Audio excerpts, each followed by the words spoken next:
வணக்கம். தினமலர்.com இரவு 8 மணி செய்திகள். முக்கிய நிகழ்வுகள். ஜெயலலிதா உள்ளிட்ட 4 ஜாமீன் மனுக்கள் கர்நாடக உயர்நீதிமன்றத்தில் நிராகரிப்பு. இனிப்பு வழங்கி பட்டாசு கொளுத்திய அதிமுகவினர் கடும் அதிர்ச்சி. அமைதி காக்கும்படி முதல்வர் பன்னீர்செல்வம் வேண்டுகோள். 7 மாத ஆட்சி குறித்து புத்தாண்டில் மோடி ரிப்போர்ட் கார்டு. பிரதமர் உள்ளிட்ட மத்திய அமைச்சர்களின் சொத்து கணக்கு வெளியீடு. ஒரே நாளில் 40 நிலைகள் மீது அத்துமீறி தாக்குதல் நடத்தி பாகிஸ்தான் அட்டகாசம். கடும் பதிலடி தருவோம் என்று இந்தியா எச்சரிக்கை. விரிவான செய்திகள். ஜெயலலிதா உள்ளிட்ட 4 பேரின் ஜாமீன் மனுக்களை கர்நாடக உயர்நீதிமன்றம் நிராகரித்துள்ளது.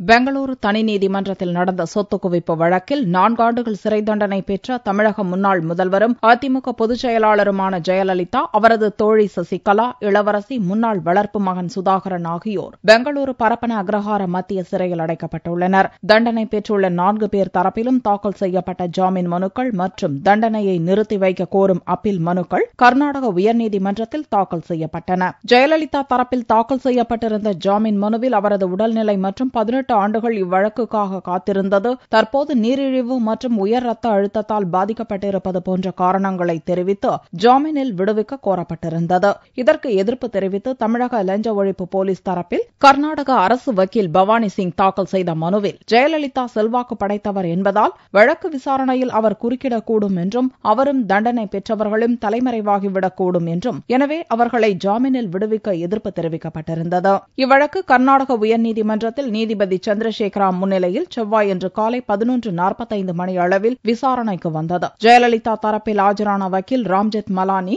ஏற்கனவே பீகார் முன்னாள் முதல்வர் லாலு பிரசாத் தொடர்பான ஊழல் வழக்கில் அவரது அப்பீல் மனு ஏற்கப்பட்டதையும் ஜாமீன் வழங்கப்பட்டதையும் சுட்டிக்காட்டி வாதாடினார். அரசியலிலும் தனிப்பட்ட முறையிலும் உயர் அந்தஸ்தில் உள்ள ஜெயலலிதா எங்கும் சென்றுவிடப் போவதில்லை என்றும், வழக்கை சட்ட ரீதியாக சந்திக்க தயாராக இருப்பதாகவும் 1 மணி நேரம் வாதிட்டார். தண்டனை பெற்ற 4 பேர் தரப்பு வாதங்கள் முடிவடைந்த நிலையில் இறுதியில் அரசு தரப்பு வக்கீல் பவானி சிங் தண்டனை விதிக்கப்பட்ட 4 பேருக்கும் நிபந்தனை ஜாமீன் வழங்குவதில் ஆட்சேபனை இல்லை என்று கூறினார். அரசு தரப்பில் ஆட்சேபிக்காவிட்டாலும் ஜாமீன் மனுக்களை நிராகரித்து நீதிபதி சந்திரசேகரா இடைக்கால உத்தரவு பிறப்பித்தார். குற்றவாளிகள் தரப்பு மனுக்களை அவசரமாக விசாரிக்க தேவையில்லை என்று உத்தரவில் கூறியுள்ள சந்திரசேகரா, அப்பீல் வழக்கு தாக்கல் செய்யும் வரை தண்டனையை நிறுத்தி வைக்க கோரி தாக்கல் செய்த மனுக்களையும் நிராகரித்தார். தனது உத்தரவில் ஜெயலலிதாவுக்கு ஜாமீன் வழங்க எந்த அடிப்படை காரணமும் இல்லை என்றும், லாலு பிரசாத் வழக்கை இதனுடன் ஒப்பிட முடியாது என்றும் கூறியுள்ள சந்திரசேகரா, ஊழல் என்பது மனித உரிமை மீறல், அது பொருளாதார வேற்றுமைக்கு வழிவகுத்துவிடும் என்று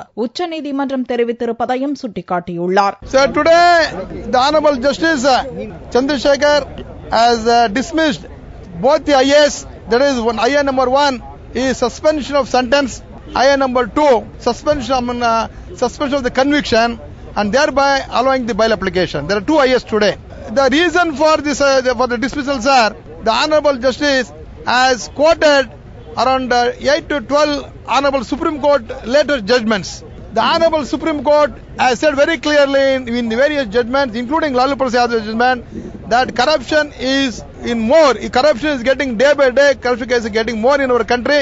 It is intolerable in our country. Karnataka உயர்நீதிமன்றம் ஜெயலலிதாவின் ஜாமீன் மனுவை நிராகரித்திருப்பதை அடுத்து உச்சநீதிமன்றத்தில் அப்பீல் செய்ய இருப்பதாக அவரது தரப்பு வக்கீல்கள் தெரிவித்துள்ளனர். ஜெயலலிதாவுக்கு ஜாமீன் கிடைத்துவிட்டதாக தகவல் பரவிய 10 நிமிடங்களில் அவருக்கு ஜாமீன் மறுக்கப்பட்டதாக வெளியான தகவல் அதிமுகவினர் மத்தியில் கடும் குழப்பத்தையும் குமுறல்களையும் ஏற்படுத்தியது. கர்நாடக உயர்நீதிமன்றத்தில் ஜெயலலிதா ஜாமீன் மனு வழக்கில் அரசு தரப்பில் ஆஜரான பவானி சிங் தனது இறுதி வாதத்தின் போது ஜெயலலிதா உள்ளிட்ட தண்டனை பெற்றுள்ள 4வரையும் நிபந்தனை ஜாமீனில் விடுவிப்பதில் ஆட்சேபனை இல்லை என்று கூறினார். இதைத் தொடர்ந்து தனது அறையில் உத்தரவை நீதிபதி சந்திரசேகரா பிறப்பித்துக் கொண்டிருந்தார். அந்த நேரத்தில் ஜெயலலிதாவுக்கு ஜாமீன் கிடைத்துவிட்டதாகவும், அதற்கான நிபந்தனைகள் குறித்து நீதிபதி சந்திரசேகரா உத்தரவு பிறப்பித்துக் கொண்டிருப்பதாகவும் அதிமுக வக்கீல் தகவல் கூறியதன் அடிப்படையில் ஜெயலலிதாவுக்கு ஜாமீன் கிடைத்துவிட்டதாக டிவிக்களில் செய்தி வெளியானது. Arguments were advanced by the senior counsel Mr. Ramjeth Malani on behalf of Puratchi Thalaivi Amma and for the other 3 people, and after hearing the marathon argument, the learned High Court Judge Justice Chandrasekhar was pleased to ask the prosecution to argue where Mr. Bhavani Singh argued the matter. He made an submission that he has no objection in allowing the people on condition bail. There the matter stands as it is. Till now, we do not know what condition is implied, what conditions is imposed, and what are the conditions as far as the money is concerned is also yet to be pronounced. Now, yes, it will be a conditional bail. We positively expect a reasonable order on the conditions at the time of release of our புரட்சி தலைவி அம்மா. ஆனால் சற்று நேரத்தில் நீதிபதி சந்திரசேகரா ஜெயலலிதா உள்ளிட்ட 4 பேரின் ஜாமீன் மனுக்கள் நிராகரிக்கப்பட்டதாக உத்தரவு பிறப்பித்தார். பெங்களூரு உயர்நீதிமன்றத்துக்கு அருகில் நீண்ட நேரமாக காத்திருந்த அதிமுகவினர் முதலில் ஜாமீன் கிடைத்ததாக வெளியான தகவலால் மகிழ்ச்சி கொண்டாட்டத்தில் ஈடுபட்டிருந்த நேரத்தில் மீண்டும் வெளியான தகவல் அவர்களை அதிர்ச்சியடைய வைத்தது. பட்டாசுகளை கொளுத்தி இனிப்பு வழங்கி கொண்டாடிய நிலையில் ஜெயலலிதாவின் ஜாமீன் மனு நிராகரிக்கப்பட்டதை அறிந்து அதிமுகவினர் களை இழந்தனர். அதிமுக பொதுச் செயலாளர் ஜெயலலிதாவின் ஜாமீன் மனு செவ்வாயன்று விசாரணைக்கு வருவதை அறிந்து கட்சி தொண்டர்கள் தலைமை அலுவலகத்தில் திரண்டனர். அரசு வக்கீல் பவானி சிங் ஜாமீன் மனுவை எதிர்க்கவில்லை என்ற தகவல் வந்ததும் கட்சி தலைமை அலுவலகம் முன்னர் பட்டாசுகளை கொளுத்தி கட்சியினர் உற்சாகமடைந்தனர். தொடர்ந்து அப்பகுதியில் வருவோர் போவோருக்கெல்லாம் இனிப்பு வழங்கி மகிழ்ச்சியுடன் கொண்டாடினர். அம்மா விடுதலை கட்சி எங்களுக்கு சந்தோஷம், எங்களுக்கு தீபாவளி இனிதான், எங்களுக்கு பொங்கல் இனிதான், எங்களுக்கு சந்தோஷம் இனிதான், எங்க வாழ்க்கை வெற்றி. அம்மா அவர்களை ஒரு விதமான வழக்கம் இல்லாமல் பொய் வழக்கு போட்டு அவர்களை சிறையில் அடைத்த கயவர்கள், எதிர்க்கட்சி சூழ்ச்சிக்காரர்கள் எல்லாம் இன்று என்ன செய்ய போகிறார்கள்? இதேபோல் ஜெயலலிதாவின் வீடு அமைந்துள்ள போயஸ் தோட்டம் பகுதியிலும் அதிமுகவினர் திரண்டனர். அங்கும் இனிப்பு வழங்கி பட்டாசுகளை வெடித்தனர்.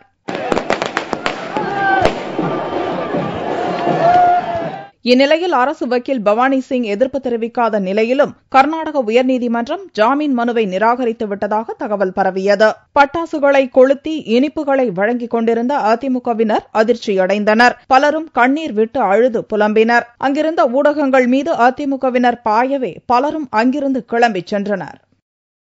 கன்னடர்களுக்கு எதிரான போஸ்டர் மாநில எல்லைக்கு சீல், தீவிர போலீஸ் கண்காணிப்பு என்று செவ்வாயன்று தொடர் பரபரப்பு ஏற்பட்டுள்ளது. அதிமுக பொதுச் செயலாளர் ஜெயலலிதாவின் ஜாமீன் மனு மீதான விசாரணை செவ்வாயன்று எடுத்துக் கொள்ளப்பட்ட நிலையில் தமிழகத்தில் தொடர் பரபரப்பு ஏற்பட்டது. ஜெயலலிதாவை விடுதலை செய்யாவிட்டால் தமிழகத்தில் வாழும் கர்நாடக மக்களை சிறைப்பிடிப்போம் என்ற வாசகத்துடன் திடீர் போஸ்டர்கள் ஒட்டப்பட்டிருந்தன. இதில் அமைச்சர் வளர்மதி, MP குமார், MLA கலைராஜன் ஆகியோர்களது பெயர்கள் இடம்பெற்றிருந்தன. இந்த போஸ்டர் விவகாரம் கர்நாடகத்தில் வேகமாக பரவியது. இதைத் தொடர்ந்து பெங்களூரு போலீஸ் கமிஷனர் ரெட்டி சென்னை மாநகர போலீஸ் கமிஷனர் ஜார்ஜை தொடர்பு கொண்டு தொலைபேசியில் பேசினார். தமிழகத்தில் உள்ள கன்னட மக்களுக்கு உரிய பாதுகாப்பு அளிக்கப்படும் என்று police commissioner George Bengaluru police கமிஷனரிடம் உறுதியளித்தார். இதைத் தொடர்ந்து கன்னடர்களை சிறைப்பிடிப்போம் எனும் போஸ்டர்கள் உடனடியாக கிழிக்கப்பட்டன. ஜெயலலிதா ஜாமீன் மனு மீது கர்நாடக உயர்நீதிமன்றத்தில் விசாரணை நடந்ததால் கர்நாடக தமிழக எல்லைப் பகுதிகளில் சீல் வைக்கப்பட்டன. குறிப்பாக அதிமுகவினர் பெங்களூருவில் திரள்வதை தடுக்கும் விதமாக தீவிர கண்காணிப்பு பணியில் இரு மாநில போலீசாரும் ஈடுபட்டனர். அதிமுக தரப்பில் இதுபோன்ற போஸ்டர்கள் ஒட்டும் கட்சியினர் மீது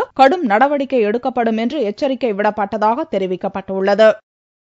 ஜெயலலிதாவை விடுதலை செய்ய வலியுறுத்தி 11வது நாளாக கட்சியினரும் பல்வேறு அமைப்பினரும் போராட்டத்தில் ஈடுபட்டனர். சென்னை கோயம்பேடு மார்க்கெட்டில் காய்கறி, பழம் மற்றும் பூ வியாபாரிகள் சங்கத்தின் சார்பில் கடையடைப்பு போராட்டம் நடந்தது. 3000 காய்கறி கடைகள், 800 பழக்கடைகள் மற்றும் 700 பூக்கடைகள் என மொத்தம் 4500 கடைகள் அடைக்கப்பட்டன.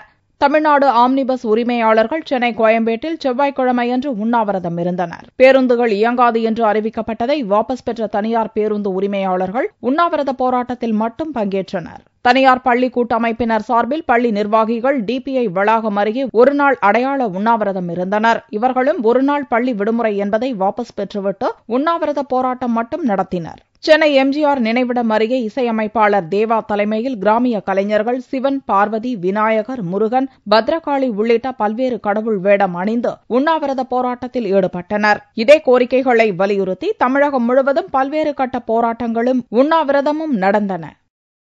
பொதுமக்களுக்கு இடையூறு ஏற்படுத்தும் எவ்வித நடவடிக்கையிலும் ஈடுபட வேண்டாம் என்று தமிழக முதல்வர் பன்னீர்செல்வம் கேட்டுக் கொண்டுள்ளார். தமிழக முதல்வர் ஓ பன்னீர்செல்வம் செவ்வாயன்று ஒரு அறிக்கை வெளியிட்டார். தமிழகத்தில் சட்டம் ஒழுங்கு மற்றும் வளர்ச்சி திட்டங்கள் குறித்து தலைமைச் செயலகத்தில் ஆய்வுக் கூட்டம் நடந்ததாகவும், இக்கூட்டத்தில் தமிழக சட்டம் ஒழுங்கு சீராக உள்ளது என்றும், எவ்வித பாதிப்பும் அசம்பாவிதமும் ஏற்படவில்லை என்றும், சட்டம் ஒழுங்கு கட்டுப்பாட்டிற்குள் உள்ளதாகவும் தெரிவிக்கப்பட்டதாக பன்னீர்செல்வம் சுட்டிக்காட்டியுள்ளார். ஜெயலலிதா மீது கொண்டுள்ள அன்பு, பாசத்தால் மக்கள் தாங்களாகவே நடத்தும் அறவழி போராட்டங்களுக்கு தமிழக அரசை இணைத்து பேசுவது ஏற்றுக்கொள்ளத்தக்கதல்ல என்றும் பன்னீர்செல்வம் தெரிவித்துள்ளார். பொதுமக்களுக்கு இடையூறு ஏற்படுத்தும் எவ்வித நடவடிக்கைகளையும் ஜெயலலிதா விரும்ப மாட்டார் என்றும், எனவே கடையடைப்பு, வேலை நிறுத்தம் போன்ற நடவடிக்கைகளில் யாரும் ஈடுபட வேண்டாம் என்றும் பன்னீர்செல்வம் கூறியுள்ளார். ஆட்சிக்கு வந்த பின் செய்த பணிகளை 7 மாதங்கள் முடிந்ததும் வரும் புத்தாண்டில் அறிக்கையாக அளிப்பேன் என்று பிரதமர் மோடி அறிவித்துள்ளார். பிரதமர் நரேந்திர மோடி செவ்வாயன்று மகாராஷ்டிர மாநிலத்தில் நடந்த 4 கூட்டங்களில் பேசினார். அரசியல்வாதிகள் தேர்தலின் போது வாக்குறுதி அளிப்பார்கள், பிறகு மறந்து விடுவார்கள் என்று பேச்சை துவக்கிய பிரதமர் மோடி, நான் அரசியல்வாதி அல்ல, உங்களின் வேலைக்காரன் என்றார். நாட்டை 60 ஆண்டுகளாக காங்கிரஸ் ஆட்சி செய்தபோது என்னென்ன பணிகளை செய்தோம் என்பதை கூறாமல் 60 நாள் ஆட்சியில் என்ன செய்தீர்கள் என்று தன்னிடம் காங்கிரசார் கேள்வி கேட்பதாக கூறிய பிரதமர் மோடி, தான் பிரதமராகி 7 மாதங்கள் முடிந்ததும் நாட்டுக்கு என்ன செய்தேன் என்பதை அறிக்கையாக அளிப்பேன் என்றார். காங்கிரஸ் கட்சி ஆதர்ஷ் ஊழலில் ஈடுபட்டதாகவும், தேசியவாத காங்கிரஸ் விவசாயிகளின் தற்கொலையை தடுக்கவில்லை என்றும் சாடிய மோடி, காங்கிரஸ் தேசியவாத கூட்டணியின் 15 ஆண்டுகால ஊழல் ஆட்சியிலிருந்து அக்டோபர் 15ஆம் தேதி மகாராஷ்டிராவுக்கு விடுதலை கிடைக்கும் என்றும் தெரிவித்தார். மகாராஷ்டிராவை பிரித்து மும்பையை தனி மாநிலமாக்கப் போவதாக தோல்வி பயத்தில் சிலர் பொய் மூட்டைகளை அவிழ்த்து விடுவதாக சாடிய பிரதமர் மோடி, நான் டெல்லியில் பிரதமராக இருக்கும் வரையில் எந்த சக்தியும் மகாராஷ்டிராவை கூறு போட அனுமதிக்க மாட்டேன் என்றும் சூளுரைத்தார். ये कपास के लिए झूठ फैला रहे हैं, प्याज के लिए झूठ फैला रहे हैं, अभी एक नया झूठ चालू किया है, कहते हैं महाराष्ट्र के टुकड़े होने वाले हैं।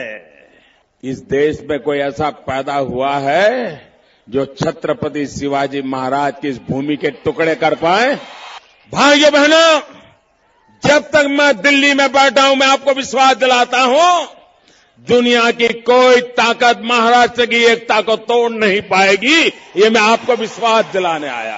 மும்பை இல்லாமல் மகாராஷ்டிரா இல்லை என்றும், அதேபோல மகாராஷ்டிரா இல்லாமல் இந்தியாவே இல்லை என்றும் கூறிய மோடி, அக்டோபர் 15ஆம் தேதி தேர்தலில் மகாராஷ்டிராவில் பாரதிய ஜனதா ஆட்சி அமையப் போவது உறுதி என்றும் நம்பிக்கை தெரிவித்தார்.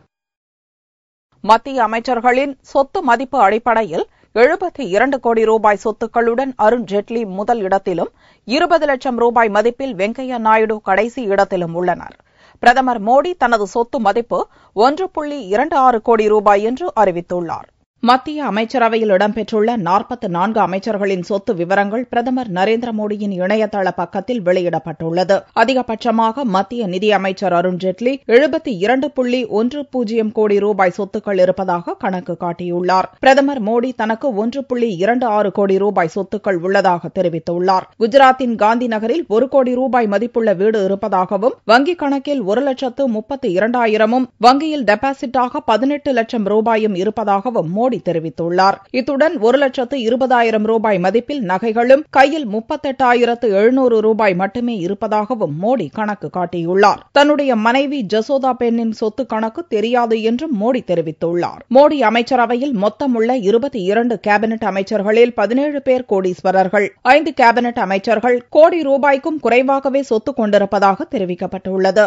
மத்திய நகர்ப்புற வளர்ச்சித்துறை அமைச்சர் வெங்கையா நாயுடுவுக்கு 20.45 லட்சம் ரூபாய் சொத்துக்கள் இருப்பதாக மோடியின் இணையதளத்தில் கணக்கு வெளியிடப்பட்டுள்ளது. மத்திய உள்துறை அமைச்சர் ராஜ்நாத் சிங்குக்கு 2.56 கோடி ரூபாய், வெளியுறவு அமைச்சர் சுஷ்மா ஸ்வராஜுக்கு 2.73 கோடி ரூபாய், சட்டத்துறை அமைச்சர் ரவிசங்கர் பிரசாத்துக்கு 14.91 கோடி ரூபாய், மனிதவள மேம்பாட்டுத்துறை அமைச்சர் ஸ்மிருதி இரானிக்கு 4.15 கோடி ரூபாய், உணவு பதப்படுத்துதல் துறை அமைச்சர் ஹர்சிம்ரத் கவுர் பாதலுக்கு 12.82 கோடி ரூபாய், போக்குவரத்து துறை அமைச்சர் நிதின் கட்காரிக்கு 3.34 கோடி ரூபாய், ரயில்வே அமைச்சர் சதானந்த கவுடாவுக்கு 4.34 கோடி ரூபாய், நீர்வளத்துறை அமைச்சர் உமா பாரதிக்கு 1.62 கோடி ரூபாய், மகளிர் குழந்தைகள் நலத்துறை அமைச்சர் மேனகா காந்தியின் சொத்து மதிப்பு 31.67 கோடி, தமிழகத்தைச் சேர்ந்த கனரக தொழில்துறை இணை அமைச்சர் பொன் ராதாகிருஷ்ணனின் சொத்து மதிப்பு 7.11 கோடி ரூபாய் என்றும், வர்த்தக அமைச்சர் நிர்மலா சீதாராமனின் சொத்து மதிப்பு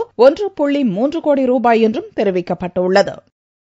போர் நிறுத்த விதிமீறலை நிறுத்திக் கொள்ள வேண்டுமென மத்திய அரசு எச்சரித்த போதும் பாகிஸ்தான் 40 இந்திய நிலைகள் மீது தாக்குதல் நடத்தியது எல்லையில் பதற்றத்தை அதிகரித்துள்ளது. இந்தியா பாகிஸ்தான் இடையே 2003ஆம் ஆண்டிலிருந்து போர் நிறுத்த ஒப்பந்தம் அமலில் உள்ளது. ஒப்பந்தத்தை மீறி கடந்த ஒரு வாரமாக பாகிஸ்தானிய ராணுவத்தினர் காஷ்மீரில் சர்வதேச எல்லைக்கோட்டில் அமைந்துள்ள இந்திய ராணுவ முகாம்கள் மீது தொடர் தாக்குதல் நடத்தி வருகின்றனர். திங்களன்று இரவு 9 மணிக்கு ஜம்மு மற்றும் சம்பா மாவட்டத்தில் உள்ள 40 ராணுவ முகாம்கள் மீதும் 25 எல்லையோர கிராமங்கள் மீதும் பாகிஸ்தான் வீரர்கள் திடீரென அத்துமீறி தாக்க துவங்கினர். இயந்திர துப்பாக்கிகளால் சுட்டும் சிறிய ரக குண்டுகளை வீசியும் தாக்கிய பாகிஸ்தானிய ராணுவத்தினருக்கு இந்திய எல்லை பாதுகாப்பு படையினர் தகுந்த பதிலடி கொடுத்தனர். இருதரப்புக்குமான சண்டை செவ்வாயன்றும் தொடர்ந்து நடந்தது. இந்த சண்டையில் ராணுவ வீரர்கள் யாருக்கும் காயம் ஏற்படாத போதும் எல்லையோர கிராமங்களில் வசிக்கும் 3 பலத்த காயமடைந்தனர். பாகிஸ்தானிய ராணுவத்தினரின் தாக்குதலை தொடர்ந்து இரவோடு இரவாக எல்லையையொட்டிய கிராமங்களில் வசித்த 1000க்கும் மேற்பட்ட பொதுமக்கள் நிவாரண முகாம்களுக்கு கொண்டு செல்லப்பட்டனர். போர் நிறுத்த ஒப்பந்தத்தை பாகிஸ்தான் தொடர்ந்து மீறிக் கொண்டிருந்தால் இந்தியா பார்த்துக் கொண்டு சும்மா இருக்காது என்று மத்திய அரசு திங்களன்று எச்சரித்த பிறகும் பாகிஸ்தான் ராணுவம் வலிந்து வந்து சண்டையை துவங்குவதால் எல்லையில் பதற்றமான சூழல் நிலவுகிறது. அக்டோபர் மாதத்தில் இதுவரை 17 முறை போர் நிறுத்த ஒப்பந்தத்தை பாகிஸ்தானிய ராணுவத்தினர் மீறி தாக்கியதில் அப்பாவி பொதுமக்கள் 6 பேர் கொல்லப்பட்டுள்ளனர். 50க்கும் மேற்பட்டோர் காயமடைந்துள்ளனர். எல்லையில் தொடர்ந்து விதிமீறினால் பாகிஸ்தானுக்கு உரிய பதிலடியை இந்திய ராணுவம் கொடுக்கும் என்று மத்திய உள்துறை இணை அமைச்சர் கிரண் ரிஜிஜு எச்சரித்துள்ளார். ஜம்மு காஷ்மீர் மாநிலத்தில் சர்வதேச எல்லைக்கோட்டில் ஒரே நாளில் 40 இந்திய முகாம்கள் மீது பாகிஸ்தானிய ராணுவத்தினர் தாக்குதல் நடத்தியது குறித்து டெல்லியில் மத்திய அமைச்சர் ரிஜிஜுவிடம் நிருபர்கள் கேட்டதற்கு இந்தியா உரிய பதிலடி கொடுக்கும் என்றார். I can't comment about what they are doing, but the response is appropriate, whatever is there on the ground. And the Home Minister has already made a statement that it is not going to be like earlier. The response will be appropriate. இதனிடையே India மற்றும் பாகிஸ்தான் ஆகிய இரு நாடுகளின் ராணுவ செயல்பாட்டு director ஜெனரல்கள் சந்தித்து போர் நிறுத்த விதிமீறல்கள் குறித்து பேச்சுவார்த்தை நடத்தினர். பேச்சுவார்த்தையின் போது விதிமீறலுக்கு இந்தியாதான் காரணம் என்று பாகிஸ்தானிய ராணுவ செயல்பாட்டு டைரக்டர் ஜெனரல் குற்றம் சாட்டியதால் கூட்டத்தில் சுமூக முடிவு எட்டவில்லை. இதனிடையே எல்லையில் இந்திய ராணுவத்தினர் போர் நிறுத்த விதியை மீறுவதாக ஐக்கிய நாடுகள் சபையின் ராணுவ கண்காணிப்பு குழுவிடம் பாகிஸ்தான் புகார் கூறியுள்ளது. தங்கத்தின் விலையில் செவ்வாயன்று ஒரு சவரனுக்கு 128 ரூபாய் அதிகரித்தது. ஒரு சவரன் தங்கம் 20,296 ரூபாய்க்கு விற்பனையானது. 1 கிராம் ஆபரண தங்கம் 2,537 ரூபாயாக இருந்தது. வெள்ளி 1 கிராமுக்கு 60 காசுகள் அதிகரித்து 41 ரூபாய் 30 காசுகளுக்கு விற்பனையானது. பார் வெள்ளியின் விலை 38,570 ரூபாயாக இருந்தது. மீண்டும் செய்திகள் இந்திய நேரப்படி புதன்கிழமை மாலை 4 மணிக்கு. வணக்கம்.